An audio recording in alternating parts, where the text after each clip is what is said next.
studios with Dave DeRocher here in Nashville, where we are going to be interviewing my longtime pal and my longtime bandmate, Hutch Hutchinson, via Skype. He's at his home in Los Angeles. Say hey to the folks, Hutch. Hey to the folks, Hutch. There he is. We're going to come right back and ask him about his career and about studio work and live work and how great it is to be in a band with me.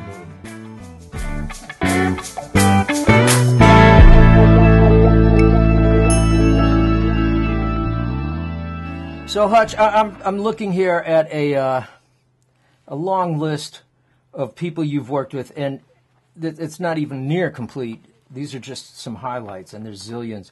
But I'm astounded at how you can go like from Willie Nelson to the B-52s to Ziggy Marley to Anne Murray and things like that. People always ask me about your playing and why you're able to do that and why all these people call you. And I always say you have no idea the depth of his knowledge about different genres of music. So can you kind of talk about that and talk about what makes a really good sideman and how you got into it and how it works?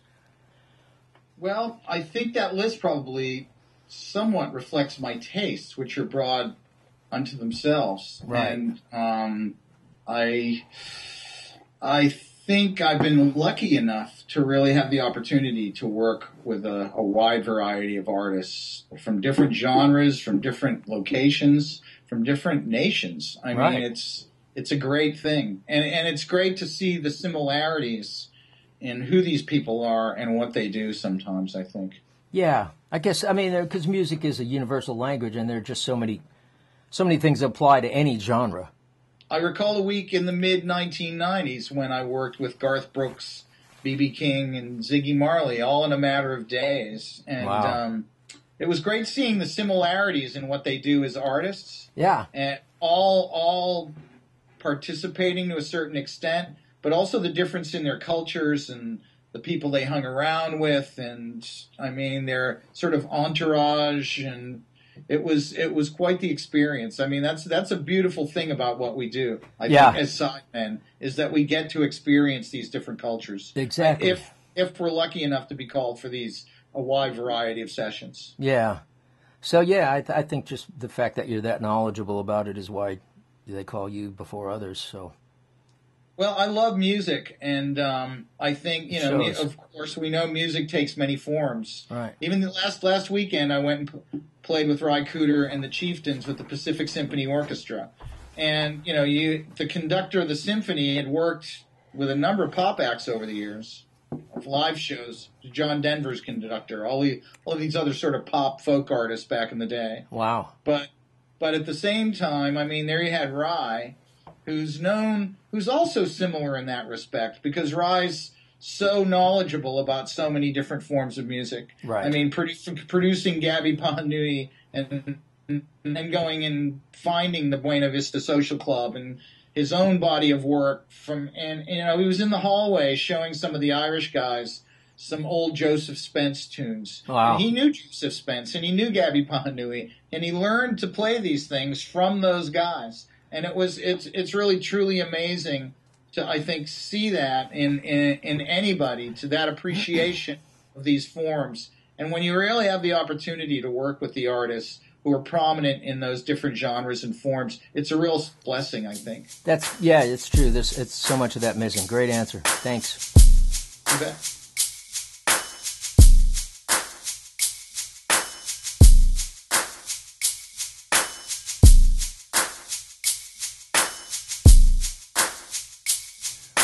Hello, Hutch.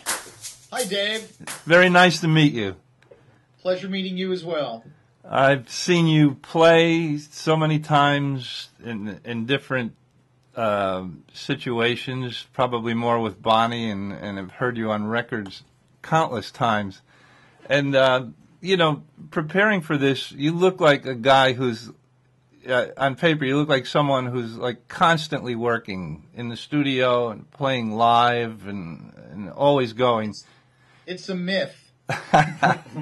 Do you have a preference, one to the other? Are there times when you enjoy the live more than the studio? Or maybe talk a little bit about how one affects the other, what I think playing live is a necessity. I mean, I think we need feedback from a live audience, and as far as for what we do, for me, and for me personally anyway, there's so many different situations as far as live performance goes. I mean, there are concerts which are so different from clubs or small theaters. I mean, so as far as clubs go, I don't do a lot of club gigs, but if there's something I really want to do, I make an effort to be available to do that. A couple of weeks ago, I did a club gig with Bill Champlin, who I really respect and have been a fan of since the Suns, way before he was in Chicago. He's a great singer with a classic voice and a great beat 3 player and a great guitarist. The drummer was James Gadsden. I'm not sure if you're familiar with James, but he played on a good number of Marvin Gaye's hits and Charles Wright and the 103rd Street Watts Rhythm Band and Express Yourself. He was one of the singers, and all of Bill Withers' records, which he co-produced. Yeah. The business has changed dramatically in the last 5 to 7 years. And, because of music streaming, the people who make records don't have the budgets to do full-on sessions all the time anymore. They're few and far between, I think, at least in Los Angeles. Everywhere. Maybe more numerous in Nashville. But, I mean, I think as far as club gigs go, I think it's important. Then, of course, I went and played with Rye and the Chieftains last week down in Orange County, Yeah, your gear, does the live gear that you use, does it translate to the studio, or is it a whole different setup when you... It's a whole different ball of wax. I mean, sometimes I will use a similar amp. A couple of weeks ago, I used an old Ampeg B25B, which is a 55-watt, I think, V4. Yeah, great old amp. Yeah, and I used that with a single 15, which sounded incredible. I used it with my 61 Jazz, which is a classic bass, resembles sort of Bonnie's Strat. It was featured in a book called 108 Rockstar Guitars that was highly touted last year, along with Bonnie's guitar and a number of other recognizable instruments. But and as far as amps go, for the Chieftains gig, I brought a little sort of mini SVT, the little 210 SVT mini rig, but I never used it. I just ran a U-bass, a Kala U-bass, which they made me a lovely Koa one last year, so I used that through a DI through the PA. It was, basically a symphony gig with an acoustic band, so that'll change depending on the gig situation too. I've got a wide variety of amps. As far as studio stuff, if it's a legit session, something for Don Was or one of the few major producers I'll still work for, who's still working, I mean, then it's whatever I really want. Sometimes I'll bring I'll bring a studio rack and a couple of different amps and a wide variety of basses. Very cool, Hutch. Yeah. Thank you. You bet.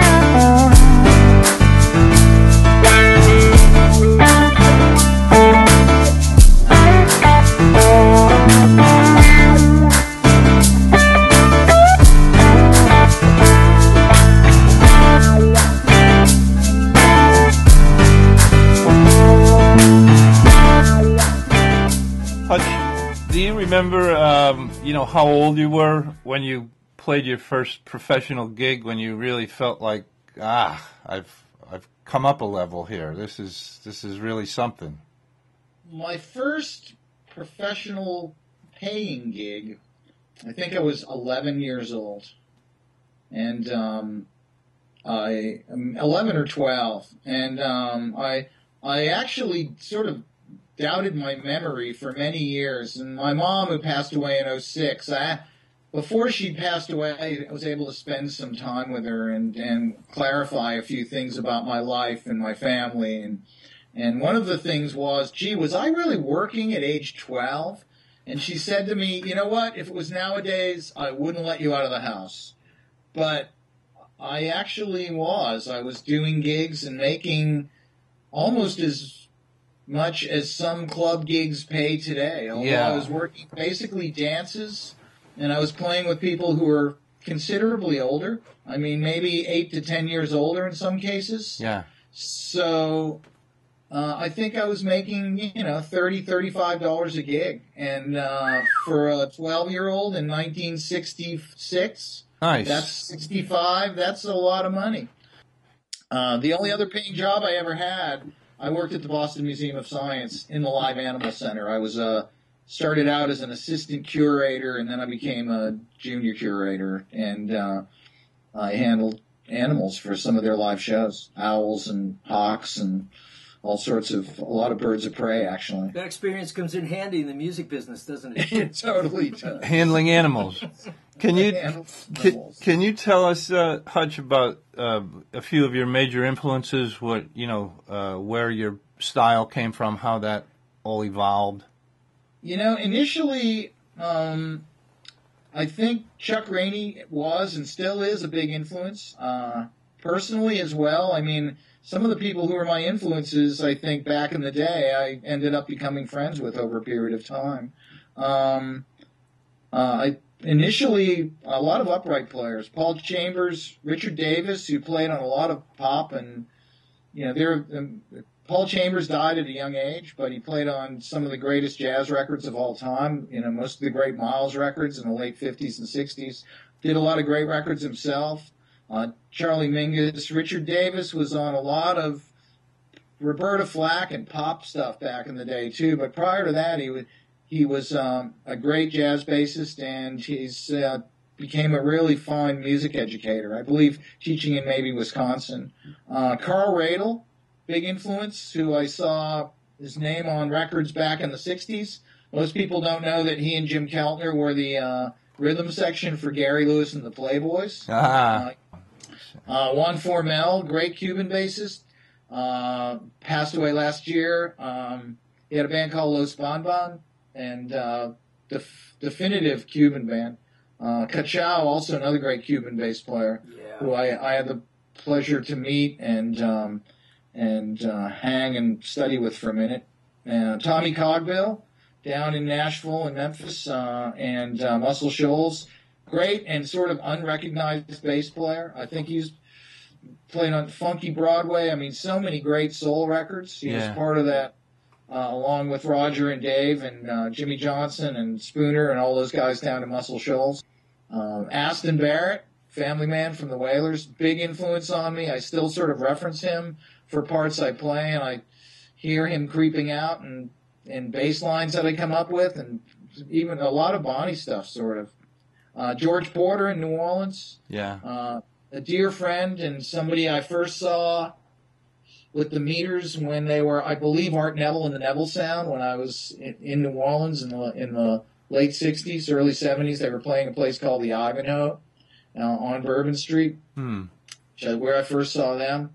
And John Entwistle and Jack Cassidy for late 60s through 70s rock players. I mean, Jack and John, I don't really need to say much about. I mean, they're just icons, I think, as far as how they sort of transformed the bass. What Stanley Clarke and Jocko were to the bass in the 1970s, I think John and Jack were sort of doing in the 60s with rock music. Yeah. And of course Jamerson, I mean, what can you say? Yeah.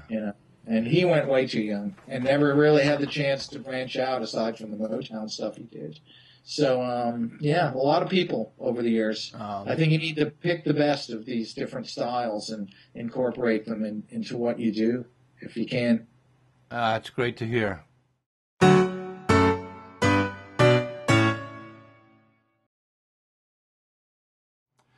Hutch, we're introducing a new segment of Sideman, and you are the guinea pig.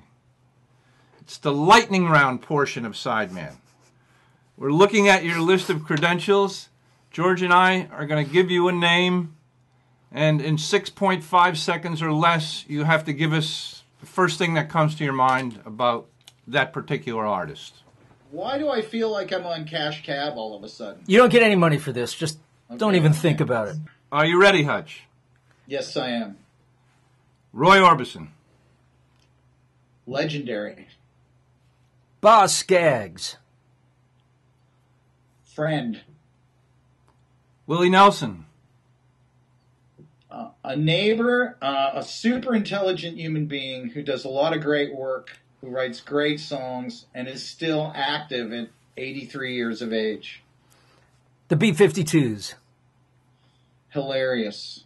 Pleasure to be around, and really fun to work with, and very giving. Ryan Adams. Cut! Wrong answer. Very talented, and a nice bunch of guys. Okay, we're gonna deduct 5 points. Ringo Starr. Once again, hilarious. More talented than most people give him credit for. Right. A fun guy to be around. Hell a of a great drummer. And I love his voice. And he's a good writer too. Cool. All right, here's one. Woody Guthrie. Woody Guthrie. I of course work with Woody posthumously, seeing that he died in, I believe, 67 or 68. But I did work with him on a record with Arlo, basically a la Nat and Natalie Cole, whereas we played along to his vocal and guitar track. Nice. Well, that's a hell of an answer. Unfortunately, we're going to have to disqualify you because you went over 6.5 seconds. I'm sorry. Okay. I'm sorry, but it was a nice anecdotal story. It was, and we'll use it. How about Keb Mo? Keb Mo, first 2 records. Crosby, Stills, Nash and Young. I've worked with all of those guys quite a bit over the years, and they're always fun to be around and work with. Joe Cocker. We just lost him. Joe Cocker, sweetheart. Classic voice, totally giving person. I miss him already, and I loved working with him on the road and in the studio. He was so great to work with in the studio and on the road. Pop Staples. Pop Staples, fatherly, just a beautiful human being with a classic guitar sound. Just a great cat all the way around, and. God, what a family all the way around, too, huh? Yeah. It was such a pleasure when we've been playing gigs with Mavis over the past few years. So great. All right, well, let's do one more. How about the Doobie Brothers? How did I know you were going to say that? Did you? What's that? Did you know, really? I thought you might. You're physic. They're great people. I've known Pat Simmons for 40 years. Wow. So, but they're great people, and Pat and I are good friends, although his wife's a Packers fan. That's okay. We'll forgive her. Mm-hmm. Cool, we man. like Aaron Rodgers. The lightning round. I guess you won the lightning round, seeing as you're the only contestant here. So do I get a discount on cab fare or something? No? Okay. Do I get to play that bass on the wall sometime? Okay. Oh, that one, yeah, you can borrow that sometime. I'll bring it next time we play the Ryman. I'll bring it down, and you have to play it. I'll use it. Promise? Yeah, promise.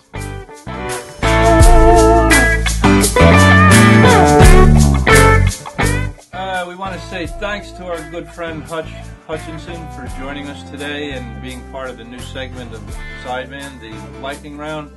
Thank you so much, Hutch. It was great. Thank you, Dave. Thanks. Thank you very, very much. Thanks, Dave. Thanks, Hutch. Thanks, Skype. Here we are. Thanks, George. Excellent.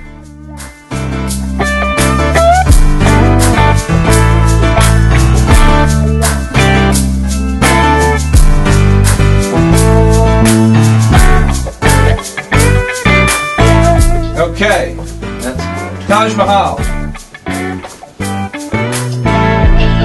Wrong. Next question.